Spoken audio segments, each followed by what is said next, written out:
오늘의 성경 말씀 마가복음 11장 20절로 25절 말씀. 저희가 아침에 지나갈 때에 무화과 나무가 뿌리로부터 마른 것을 보고 베드로가 생각이 나서 여짜오되 랍비여 보소서 저주하신 무화과 나무가 말랐나이다. 예수께서 대답하여 저희에게 이르시되 하나님을 믿으라.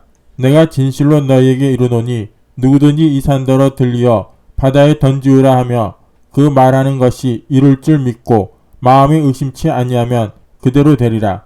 그러므로 내가 너희에게 말하노니 무엇이든지 기도하고 구하는 것은 받은 줄로 믿으라. 그리하면 너희에게 그대로 되리라. 서서 기도할 때에 아무에게나 혐의가 있거든 용서하라. 그리하여야 하늘에 계신 너희 아버지도 너희 허물을 사하여 주시리라 하셨더라.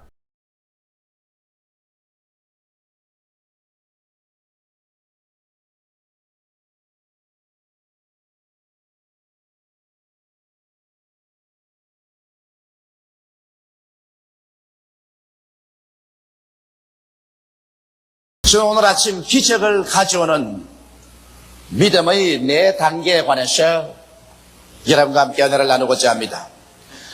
예수님께서는 한 번 제자들을 데리시고 베다니에서 예루살렘으로 들어가는 도중에 있었습니다. 일찌감치 출발해서 주님이 가시기 때문에 시장하셨습니다. 그런데 길가에 무화과나무 한 그루가 서 있었습니다. 주님께서 그 무화과나무 밑에 제자들을 데리고 가셔서 무화과가 있는가 찾아보았습니다. 그러나 성경은 분명히 말하기를 그 때가 무화과의 때가 아니라고 말하셨습니다. 잎만 무성하고 무화과 열매는 없었습니다. 그러다 예수님께서 그 무화과나무를 보시고 엄숙하게 말씀하셨습니다. 지금으로부터 아무도 너에게서 영원히 열매를 따먹지 못하리라. 그렇게 말씀하시고 제자들을 데리시고 주님께서 예루살렘으로 들어가셔 하루 종일 말씀을 전가하시고 저녁에는 다시 베다니로 나오셨다가 주무시고 그 이튿날 아침에 또다시 베다니에서 나와서 예루살렘으로 들어가는 도중에 그 무화과나무 옆을 지나기로 했는데 주님께서는 무심히 지나가시려고 하셨습니다. 그런데 베드로가 그 무화과나무를 보니까 희한합니다. 어제까지 그렇게 잎사귀가 무성하던 무화과나무가 뿌리채부터 바싹 말랐었어요. 베드로가 신기해서 견딜 수가 없었습니다. 주여! 주님께서 어제 저주하신 무화과가 말랐나이? 예수님은 이 기회를 이용하셔서 실물 교육으로 믿음의 위대한 힘이 어떠한 것이며 모든 사람들이 어떻게 믿음을 활용할 수 있는가 그 비결에 대한 교훈을 말씀하시기 시작하셨습니다. 그때 예수께서 말씀하시기를 하나님을 믿어라. 누구든지 산들어 명하여 저 바다에 던지라 말하고 그것이 이룰 줄 마음에 믿고 의심하지 아니하면 그대로 되리라. 무엇인지 너희가 기도하고 구한 것은 받은 줄로 믿어라. 그리하면 그대로 되리라. 너희가 서서 기도할 때 아무에게나 혐의가 있거든 용서하라. 그리하여 하늘에 계신 천부께서도 너희 허물을 용서하여 주시리라. 이렇게 말씀하시므로 우리가 위대한 기적을 가져오는 믿음의 생활을 하는 네 가지 단계를 소상하게 이곳에서 설명해 주셨습니다. 주님께서 우리에게 주신 이 설명의 제일 첫째가 하나님을 믿으라는 것입니다. 여러분, 이 세상에 두 가지 종류의 믿음이 있습니다. 그 먼저 종류는 인간의 지식과 경험을 믿는 보편적인 인간의 믿음인 것입니다. 우리 사람들이 이 세상에 믿음이 없이는 추워도 살 수가 없습니다. 우리가 이 세상에 과학적인 지식이라든지 경험적인 지식을 얻어서 확신하는 것은 그 다음부터 믿음으로 실천합니다. 이렇기 때문에 여러분, 우리는 약을 믿습니다. 약이라는 것은 제약회사에서 과학적으로 약을 만들어서 시험해보고 그것이 효과가 있다는 것을 증명을 했기 때문에 우리는 제약회사를 믿습니다. 일일이 약이 나올 때 우리 집에서 시험관을 가지고 와서 분석하고 증명하려고 하지 않습니다. 제약회사에서 좋다고 약을 지어 넣으면 우리는 약방에서 그것을 무조건 믿고서 그 약을 사 먹습니다. 의사들도 그렇습니다. 의과대학을 나오고 국가의사고시에 합격해서 의사로서 면허장을 얻은 사람은 우리가 의사의 기준을 믿고 우리의 가장 귀중한 생명을 그 손에 맡깁니다. 믿지 않고야 이러한 모험을 할 수가 없는 것입니다. 오늘날 전기도 그렇습니다. 전기도 우리가 믿음으로 말미암아 여러 가지 전기 장치, 라디오, 텔레비전, 전신 전화를 사용합니다. 자동차도 우리가 믿고서 타고서 왔다 갔다 하며 저 공중을 나르는 비행기, 인간으로 생각하면 위험천만한 같지만은 그 비행기를 믿고 태평양을 건너고 태서양을 유유히 건너서 우리는 동서로 왕래하고 있는 것입니다. 오늘날 우편국을 믿고서 우리가 편지를 보내고 또 우리의 피땀 흘려 모은 재산을 은행을 믿고서 은행에게 내가 맡깁니다. 이와 같은 것은 여러분 우리가 과학적으로 증명된 사실을 확증하고서 그 다음부터 믿음으로 해가는 것입니다. 우리가 이 세상의 모든 것을 다 의심한다면 우리는 세상에 살아갈 수가 없습니다. 또 우리 경험을 통해서 우리가 믿는 것은 해가 동해서 뜰 것을 경험적으로 믿습니다. 그리고 온대지방에서는 우리들은 추나 추동 사시절이 틀림없이 다가올 것을 알고서 경험적으로 이 사실이 확정되기 때문에 믿고서 그럴 거라 우리의 인생 생활을 해나가는 것입니다. 저녁 노을이 붉으면 내일 날이 맑겠다고 우리는 믿습니다.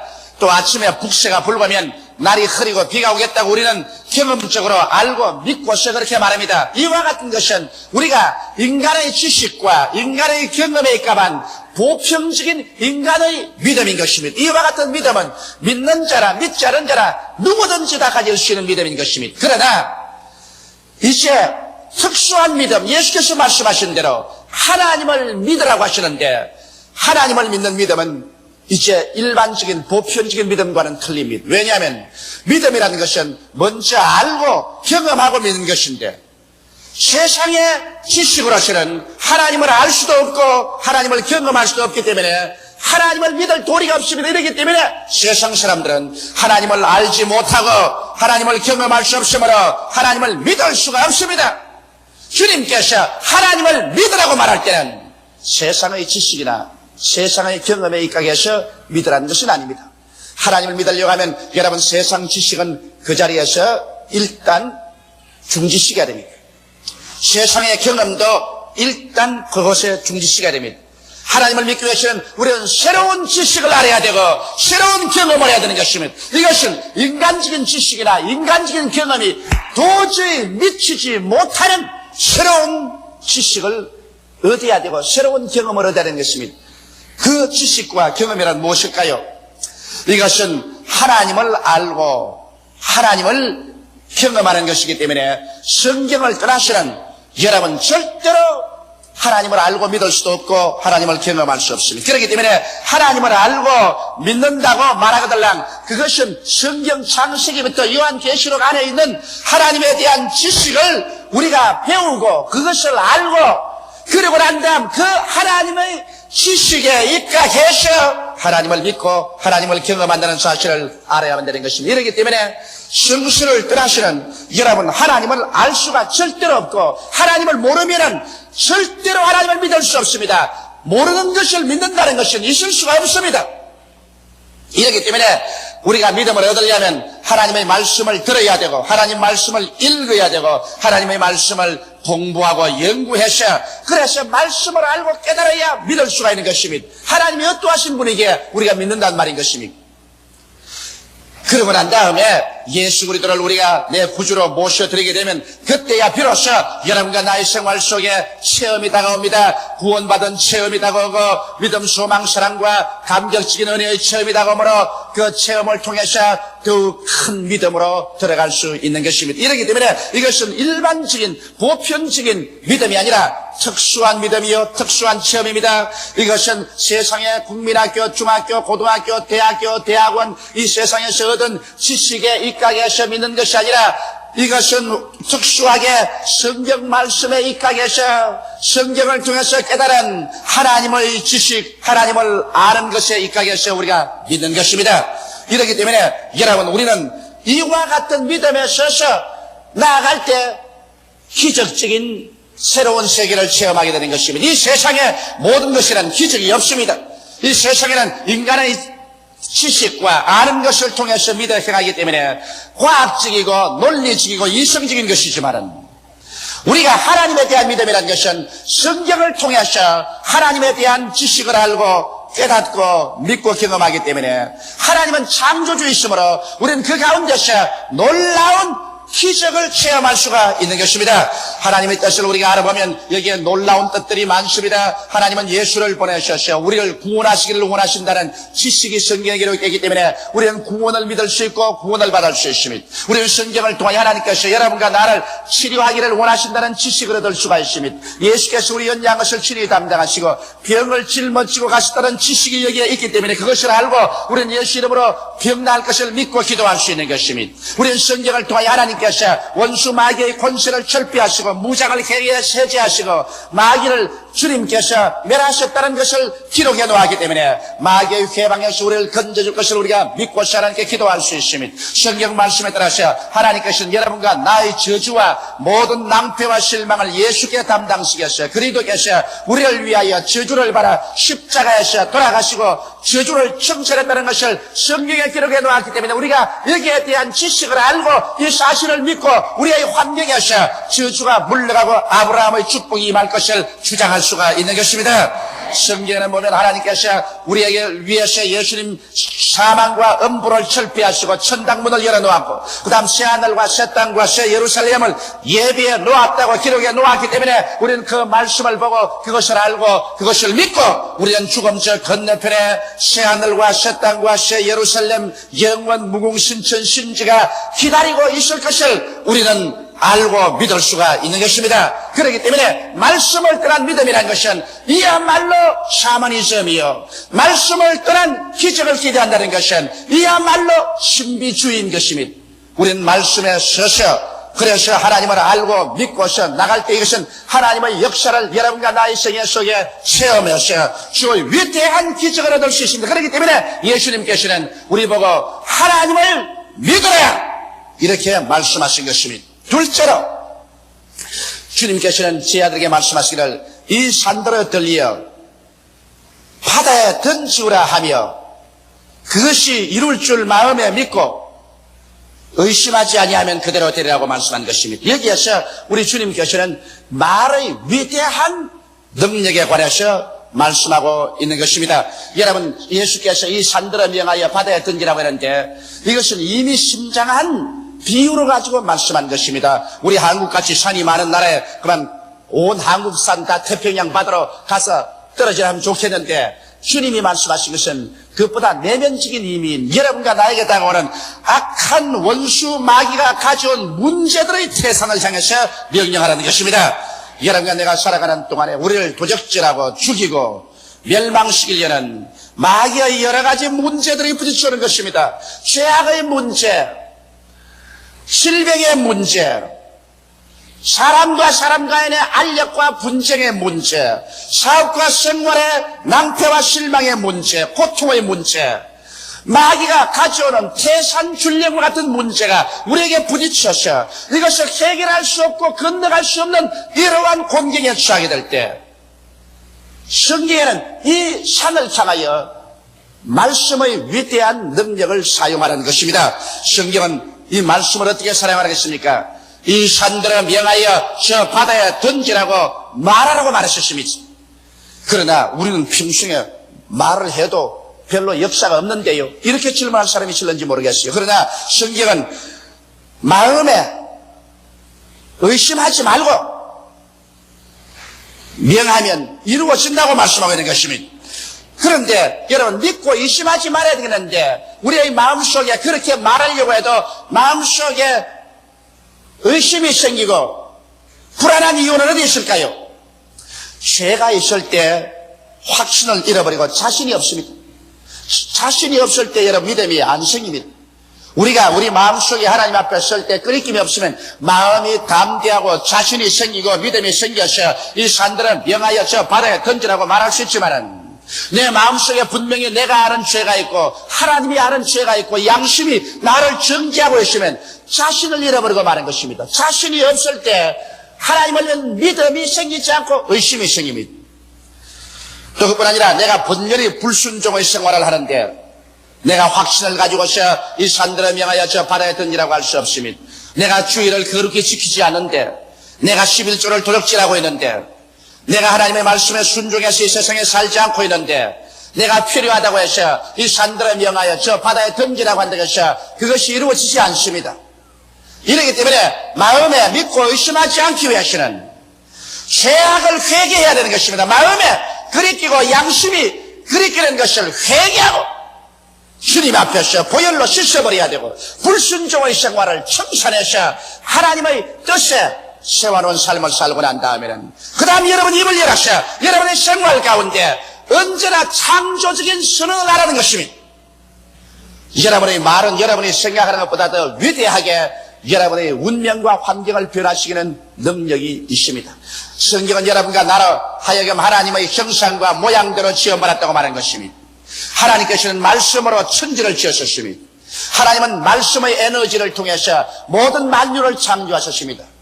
오늘날 여러분과 나는 하나님의 형상과 모양대로 지어받았을 뿐 아니라 오직 하나님의 형상과 모양으로 지음받은 사람이 행할 수 있는 창조적인 말을 바랄 수가 있는 것입니다. 이 말을 통하여 여러분과 나의 인격뿐 아니라 우리의 환경과 운명이 지배되고 창조된 것입니다.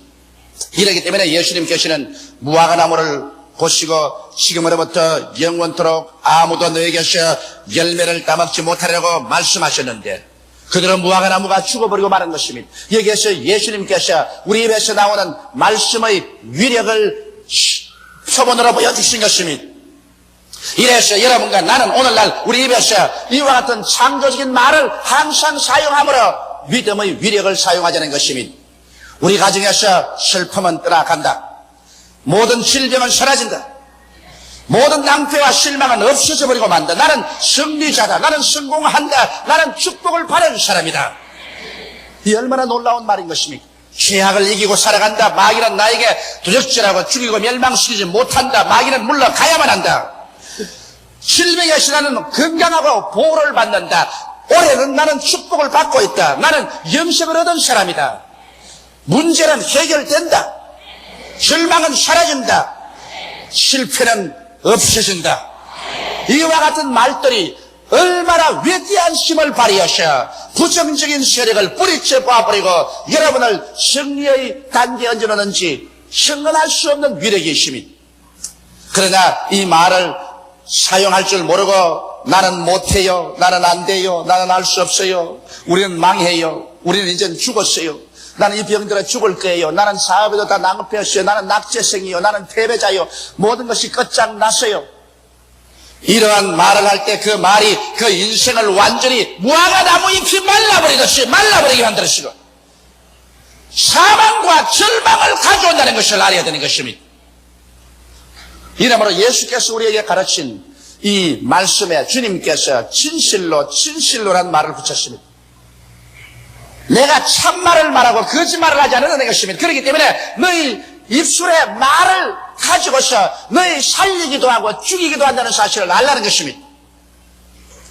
이러므로 오늘 이 시간부터 여러분 우리는 긍정적으로 말하십시다. 그럴 때 하나님께서는 우리의 말을 따라서 하나님의 능력으로 나타나기 시작하는 것입니다. 그리고 이와 같이 긍정적인 말을 하면서 그 말이 이루어질 것을 우리가 기대하고 살아나갈 때 하나님께서는 그 기대를 쫓아서 우리가 상상할 수 없는 위대한 능력을 나타내는 것입니다. 성경에는 죽고 사는 권세가 혀에 있다고 말했었습니다. 우리 입에서 한 말로 우리가 묶이며 입에서 한 말로 우리가 사로잡힌다고 말했었습니다. 이러므로 예수께서 가르친 믿음의 둘째 단계인 긍정적인 말로서 믿음으로 의심하지 않고 늘 말하는 습관을 우리 생활에 붙이게 되시기를 주의 이름으로 축원합니다. 셋째로 주님께서는 무엇이든지 기도하고 구하는 것은 받은 줄로 믿으라. 그리하면 그대로 되리라고 말하는 것입니다. 여러분, 기도하고 구한다는 것은 마음의 뜨거운 소원인 것입니다. 마음의 뜨거운 소원을 가지고서 우리 하나님 앞에서 부르짖어 기도할 때 얼마까지 기도해야 되겠는가?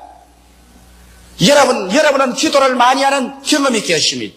여러분이 기도를 할 때 이것이 반드시 응답을 받는다는 그와 같은 단계까지 기도하려면 얼마나 해야 될까요? 이 성경은 거기에 대한 것을 우리에게 완전히 보여주고 있습니다. 무엇이든지 소원하고 기도하는 것은 마음속에 성령의 도우심으로 말미암아 이 기도가 이루어졌다는 확신이 생길 때까지 기도하는 것입니다. 기도하고 구한 것은 받은 줄로 믿어라. 받은 줄로 믿어지는 그와 같은 확신이 마음속에 생길 때까지 기도하는 것입니다. 그래서 기도하고 난 다음 성령으로 말미암아 신기하게 마음의 평안이 우리의 심령을 점령하고, 그러고 난 다음 갑자기 우리의 마음속에 눈에 아무 증거 안 보이고 귀에는 아무 소리 안 들리고 손에는 잡히는 없는데도 불구하고 기도가 응답받았다는 확실히 마음에 줄기차게 채워줍니다. 아마 이런 체험을 오늘 제 설교는 여러분들이 한두 번은 다 해보셨을 것입니다. 저는 이 사실 이런 체험을 너무나 많이 하기 때문에 잘 알고 있습니다. 저는 금년도에 들어와서 하나님 앞에 엎드려 기도할 때 하나님이여 금년도 우리 교회 2만 구역에 35만 성도에 도달하게 하여 주시옵소서. 입에서 기도가 나오자마자 즉시로 하나님의 성령께서 내 믿음대로 될지어다고 말씀하십니다. 내 마음속에 이미 이루어진 모습이 확실히 보이는 것 같고 마음속에 막 들어차고 마음에 평안이 넘칩니다. 그러니까 더 기도할 수가 없어요. 이미 하나님께서 응답을 해주셨는데 내가 또 강구할 수가 없어서 이제는 감사밖에 없습니다. 하나님이 이루어 주셨으니 감사합니다. 이미 마음속에 평안이 오고 없는 것이 있는 것 같이 느껴지고 주님께서 축복을 해주셨으니 이제는 감사밖에 더 있을 것이 없습니다. 이러므로 여러분께서 무엇이든지 기도하거든 받은 줄로 마음속에 확신이 될 때까지 기도하고 확신이 오거들랑 그때부터는 감사하고 긍정적으로 선언하게 되시기를 주의 이름으로 축원합니다. 넷째, 이것은 대단히 중요한 것입니다. 우리의 믿음의 생활, 기적을 가져오는 신앙생활에서 아주 중요한 것입니다. 이것은 서서 기도할 때 아무에게나 혐의가 있거든 용서하라. 그래야 하늘에 계신 천부께서도 너희 허물을 용서해 주시라 했었습니다. 우리 하나님께서는 여러분 우리가 이웃에게 마음에 혐의와 원한을 품고 있으면 하나님은 역사하지 않습니다. 왜냐하면 하나님은 사랑이시기 때문에 우리의 마음속에 미움이나 분노를 갖고 있으면 이것은 어떠한 상황에도 하나님께서 응답할 수 없습니다. 왜냐하면 우리는 하나님 앞에서 우리의 한없이 큰 죄를 용서받았었습니다. 그러므로 하나님께서 이 죄악을 탕감해 주셨는데 이제 우리에게 죄 지은 자에게 우리가 그 죄를 탕감해 주지 아니하면 여러분과 나를 하나님은 옥졸에 갖다 붙이시는 것입니다. 그 옥졸은 무엇이냐? 바로 마귀, 질병, 저주, 고통, 괴로움 같은 옥졸에 갖다 하나님 붙여버리는 것입니다. 성경이 그렇게 말하고 있습니다. 현대판으로 설명하면 성경에 마태복음 18장에 보면은 한 사람이 임금에게 빚을 졌는데 얼마나 빚을 졌냐? 100억을 빚을 졌습니다. 우리 한국 돈 100억. 도저히 갚을 수가 없어서 절망에 처했는데 임금이 와서 너희 처자를 다 팔고 재산 다 팔아서 갚으라고 하면 통곡을 하고 울거늘 임금이 불쌍히 여기서 옳다. 네가 100억을 도저히 갚을 수가 없으니 내가 탕감한다. 이제는 빚 없다. 이 사람이 얼마나 감격하고 감사하고 눈물을 흘리고 그렇게 밖에 나가서 자기 동반 하나를 만나며 친구가 자기에게 얼마나 빚을 졌느냐? 4만 원 빚을 졌습니다. 4만 원 빚진 친구의 목살을 잡고 야, 이 녀석아 빚 갚아라. 내 시간만 좀 다오. 내 지금 4만 원이 없어 못 가겠다. 이거네. 그를 잡아서 고발해서 감옥에 넣고 말았습니다. 이것을 본 친구가 임금에게 와서 분도 막심해서 이 사실을 고하며 임금이 이 사람 불렀습니다. 야, 이 나쁜 놈아. 네가 내게 100억의 빚을 졌어.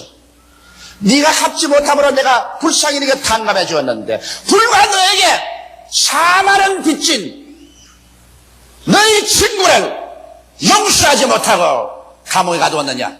이 녀석을 잡아서 감옥에 넣어서 빚을 다 갚을 때까지 옥줄에 붙여 고생시키라. 그리고 예수께서 말씀하기를 너희도 너희 이웃의 죄를 용서해 주지 아니하면 천부께서 이와 같이 하라고 말한 것입니다.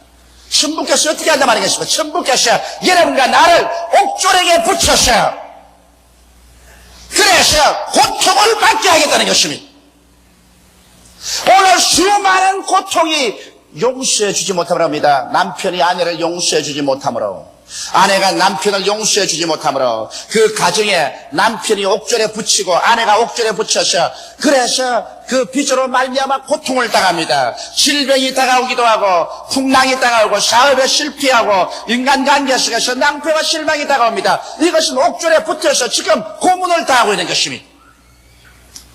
여러분, 우리 교회에 와서도 우리 교회 형제끼리 서로 사랑하지 못하고 교회 형제끼리 서로 용서하지 못함으로 말미암아 하나님께서 여러분과 나를 옥졸에 붙여놓으면 우리의 마음속에 평안이 없습니다. 늘 교회 와서 하나님을 예배하면서도 마음에 기쁨이 없고 평안이 없고 즐거움이 없습니다. 믿음이 자라지 않습니다.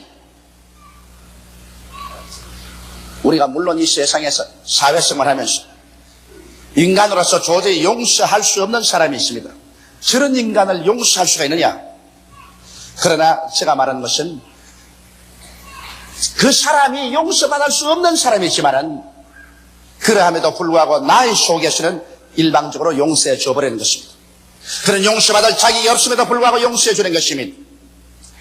그러므로 여러분은 어떻게 해야 될까요? 구체적으로 이름을 부르고 용서하십시오. 그리고 도저히 용서할 수 없는 사람에게는 하나님이여 저 사람 용서받을 자격이 없지만은 나는 일방적으로 용서합니다. 그래서 여러분 가슴 속에서 막힌 것은 풀어버리시기 바랍니다. 그래서 하나님 앞에서 한 사람 한 사람 이름을 부르고 예수의 보혈로 말미암아 용서해 줍니다고 그 사람을 용서해 줘버리면 이제 여러분은 하나님 앞에 책임이 없습니다. 여러분과 하나님 앞에는 막힌 담이 없습니다. 오직 그 사람하고 하나님하고는 문제를 해결할 일이 태산같이 많을지라도 여러분은 이제 하나님 앞에서 막힌 담이 없습니다. 용서할 때 하나님의 용서가 여러분의 것이 되고 하나님과의 막힌 담이 흐러지고 여러분의 믿음의 비상한 능력이 역사하고 여러분을 도적질하고 죽이고 멸망시키려고 하는 옥졸인 원수 마귀는 한 길로 왔다가 7길로 도망을 쳐버리고 말 것입니다. 여러분, 기적이란 인간의 상식을 초월하고 인간의 지식으로는 설명할 수 없습니다. 왜냐하면 기적은 인간의 지식이나 인간의 경험에 소속한 것이 아닙니다. 기적은 하나님의 지식과 하나님의 경험에 소속한 것이요 하나님은 무엇이든지 기적으로 행하시는 것입니다. 이렇기 때문에 우리가 오늘 예수께서 말씀하신 대로 하나님을 우리가 믿고 우리가 창조적인 선언을 할 줄 알고 그리고 우리가 기도하되 마음속에 받은 줄로 확신이 올 때까지 기도하고 확신이 설 때라는 게 믿음으로 감사하고 그리고 우리 이웃에게 원한진 것을 우리 편에서 예수 이름으로 용서해 줘버리고서 마음에 홀가분하게 주 앞에 서시면 여러분이 일어서고 앉는 곳마다 하나님께서 오늘날 또 성령으로 같이 하셔서 기적이 일어나게 되는 것입니다. 우리의 생활에 문제가 해결되고 위대한 축복이 다가오게 되는 것입니다. 다 같이 예수께 기도드리겠습니다. 살아계신 하나님 우리 아버지, 오늘날 우리의 삶에 얼마나 기적이 필요한지 모릅니다. 기적은 문제의 해답이 되고 기적은 하나님을 체험할 수 있는 길이 되고 기적은 우리의 마음속에 영혼에 대한 끝없는 소망이 되옵나이다. 아버지 하나님이시여, 그러나 하나님을 믿는 믿음이란 세상의 지식으로 하나님을 알 수 없으니 믿을 수도 없고 하나님을 체험할 수 없으니 믿을 수도 없습니다. 하나님을 믿는 믿음은 오직 성경을 통하여 하나님을 알고 깨닫고 그리고 믿을 수가 있으며 예수를 구주로 모시고 하나님을 체험하고 더욱 믿을 수가 있사오니 우리의 신앙이 성서 중심이 되게 도와주시옵시고 예수 중심이 되게 도와주시옵시고 그리고 우리의 믿음이 하나님의 기적을 우리의 생활 속에 가져오게 하여 주옵소서. 예수님 이름 받들어 기도하옵나이다. 아멘.